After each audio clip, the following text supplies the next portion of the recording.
Sir already తీసుకున్నాను sir.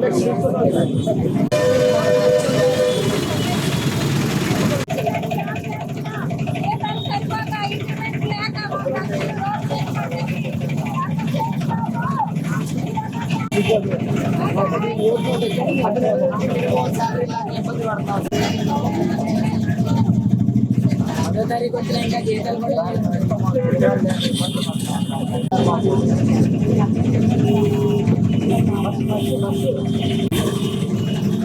ఎంతగా ఉంటే ఎంత బస్సు రూపాయి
మాకేది కూడా లేకుండా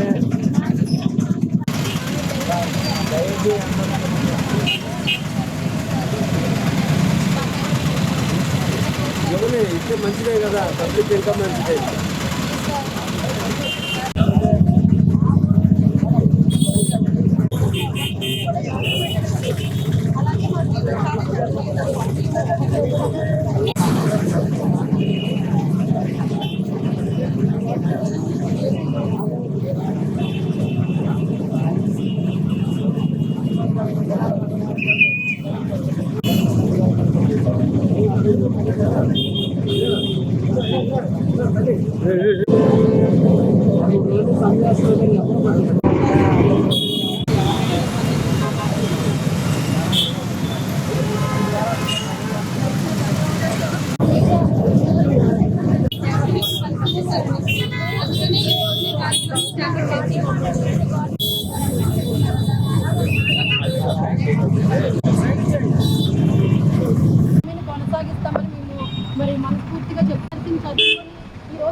నమస్కారం అండి. మరి మేము విలేజ్లో పేదవాళ్ళకి వైద్యం చేయడానికని ఆయుష్మాన్ ఆరోగ్య మందిర్ నిర్మించి 10,032 మందిని రిక్రూట్ చేశారండి. మరి నేను కామవరపుకోట మండలానికి చెందినటువంటి ఈస్ట్ అడవల్లి గ్రామంలో మరి నేను వర్క్ చేస్తున్నాను గత 4 సంవత్సరాలుగా.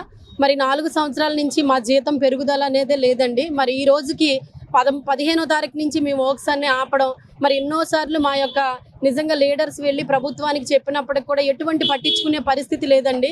మేము ఎప్పుడు కూడా ఇలా రోడ్డు మీదకి వచ్చి అడుక్కునే పరిస్థితి ఎప్పుడు మాకు రాలేదు.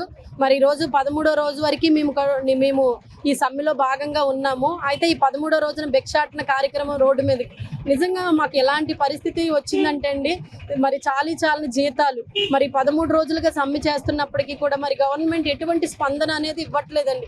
దయచేసి గౌరవనీయులైనటువంటి ముఖ్యమంత్రి గారిని, ఉప ముఖ్యమంత్రి గారిని, మరి మా హెల్త్ మినిస్టర్ గారిని అందరినీ మేము ఒకటే ఆర్జిస్తున్నాం. మా వల్ల మాకు ఎంత ఉపయోగం ఉందో జెన్యూన్ రిపోర్ట్ తీసుకోండి. పేద ప్రజలకి మా వైద్యం అవసరమో లేదో మీరు జెన్యూన్ రిపోర్ట్ తీసుకొని మాకు పిలిచి మీరు మాట్లాడండి సార్. ఎందుకంటే మా రిపోర్టు ఏ రీతిగా మేము ఎలా వర్క్ చేస్తున్నామో మరి పల్లెలకు వెళ్తే అడిగితే చెప్తుందండి. ఈ రోజున మరి BSc నర్సింగ్ ఒక వ్యక్తి చదువుకోవాలంటే నిజంగా దాని కొరకు ఎంతో కష్టపడాలి. ఎన్నో రాత్రులు మేము చదివితేనే ఈ యొక్క పట్టాకి భద్రులం అయ్యామండి. ఎన్నో నైట్ అవుట్స్ చేసి ఎన్నో ఫైల్స్ రాసి మరి నిజంగా మా తల్లిదండ్రులు ఈ రీతిగా చదివించినప్పటికీ కూడా మరి ఒక సరైన ఉద్యోగం, మరి ఉన్నతమైన ఉద్యోగాల్లో ఉన్నోళ్ళు కానీ ఎక్కువ చదువుకున్న ఇందులోకి ఎందుకు వచ్చామంటే మరి ఒక భారతదేశంలో పుట్టి మరి ఒక పల్లెలో మేము ఉంటూ ఒక వైద్యం అందిస్తున్న వాళ్ళ యొక్క ఆనందాన్ని మేము గుర్తిస్తున్నాం కనుక మేము ఈ వర్క్ చేయడానికి వస్తున్నాం. మరి నిజంగా ప్రభుత్వం మా బాధలను గుర్తించాలి. మేము అడుగుతున్న ఏమీ లేదండి, మేము మా హక్కుల్ని మేము సాధించడానికి 6 సంవత్సరాలు నిండినటువంటి CHOల్ని రెగ్యులర్ చేయాలని, అంతమందిని చేయమని మేము స్వార్థంగా అడగట్లేదండి. ఎందుకంటే 10,032 మందిని చేయమని మేము అడగట్లేదు, కానీ 6 సంవత్సరాలు పూర్తి చేసినటువంటి వాళ్ళు 350 మంది ఉన్నారు. మరి నిజంగా 189 క్యాడర్లకు కూడా మరి 23% హైక్ ఇచ్చారు, మాకు ఇవ్వలేదు. కానీ ప్రభుత్వమే మమ్మల్ని పట్టించుకోకపోతే మేము ఈ రోజున రోడ్డును పడ్డని పరిస్థితి వచ్చిందండి. ఒక్కొక్కరు కూడా మరి ఈ రకమైన పరిస్థితులన్నీ మేము ఎదుర్కొంటున్నాం. మరి హైక్ విషయంలో కానీ వేటి విషయంలోనన్నా మరి గవర్నమెంట్ మా యొక్క వారిని పిలిచి దానికి సరైన విధానంలో మరి న్యాయం చేస్తారని మేమందరం కోరుకుంటున్నాం. మరి ఈ రోజుకి 13 రోజులు మేము సమ్మె చేపట్టడం జరిగింది. మరి మా బాధలు అనేక రకాలుగా ప్రభుత్వం దృష్టికి తీసుకువెళ్తున్నప్పటికీ కూడా ఎటువంటి పరిస్థితుల్లో కూడా ప్రభుత్వం అనేది స్పందన కలగడం లేదు. కానీ నిజంగా ఈరోజు భిక్షాటన కార్యక్రమంలో మేము ముందుకు వచ్చినప్పుడు ఇంతమంది ఆడపిల్లలు, ఇది సిగ్గుతనమే మేము అడగడానికి కానీ దేనికైనా, అయినప్పటికీ కూడా ప్రభుత్వం గుర్తించినటువంటి పరిస్థితిని ఒక్కొక్కరికి కన్నీరు మున్నీరు అయిపోతుందండి. ఈ విషయంలో నిజంగా తలుచుకుంటుంటే ఇలాంటి పరిస్థితులన్నింటినీ కూడా మేము ఎదుర్కొంటున్నాం. మరి ప్రభుత్వం ఇప్పటికన్నా మా యందు దయించి కనీసం మా పట్ల జాలి చూపి మేము అడిగించిన హక్కులేంటో మా వారిని పిలిచి ఏది న్యాయమో అది తీర్చాలని అడుగుతున్నాను. బాగా చదువుకోవాలి, ఎంత బాగా చదువుకుంటే అంత బాగా బతకొచ్చని నేర్పించి మా తల్లిదండ్రులు చదువు నేర్పించారండి. మాకు ఇంత ఎక్కువ చదువుకుని ఎంత బాగా బ్రతుకుతున్నామో అనుకుంటారు చూసే వాళ్ళందరూ. నిజానికి మా పరిస్థితి ఆఖరికి అడుక్కునే వరకు వచ్చింది, రోడ్డు మీదకి వచ్చింది. పైకి అడుక్కున్నట్టు కనిపిస్తున్నాము ఈరోజు. మేము రియల్గా మా జీవితాల్లో ఇదే జరుగుతుంది. అద్దె కట్టడానికి అడుక్కుని గవర్నమెంట్ నిర్మించిన బిల్డింగులు లేక మేము అద్దె బిల్డింగులు అడుక్కుని అద్దె కడుతున్నాము. కరెంటు బిల్లులు కట్టడానికి అడుక్కుంటున్నాము. మా ఇల్లు పోషించుకోవడానికి అడుక్కుంటున్నాము. ఇటువంటి పరిస్థితి భారతదేశంలో పుట్టిన ఆడపిల్లలకి అడుక్కు తినాల్సిన పరిస్థితి. చదువుకోకపోతే పుట్టుకథ లేకుండా పోతామని అంటారు పిల్లల్ని పెద్దవాళ్ళు. మేము చదువుకుని అడుక్కుంటున్నామంటే నుంచున్న చోట భూకంపం వచ్చినట్టు అనిపిస్తుంది అండి నాకు. ప్రభుత్వం మమ్మల్ని పట్టించుకోవాలని అడుగుతున్నాం. మేము ఆడపిల్లలు ఇన్ని రోజులు నిరసన తెలియచేస్తే రెస్పాండ్ అవ్వకుండా ఉండటం అనేది మన ఆంధ్రప్రదేశ్లో కానీ భారతదేశంలో కానీ ఇప్పటి వరకు జరిగి ఉండదు.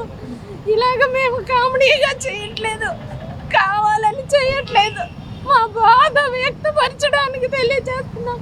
మా స్థానంలో ఉండి పెద్దలైన వారు మా ప్లేస్లో ఉండి ఆలోచించి మాకు న్యాయం జరిగించాలని మేము తెలియజేస్తున్నామండి. ఒక్క బిడ్డ ఆవేదన కాదండి, 10,000 మంది ఆడపిల్లలు రోడ్డెక్కి అడుగుతున్నారండి.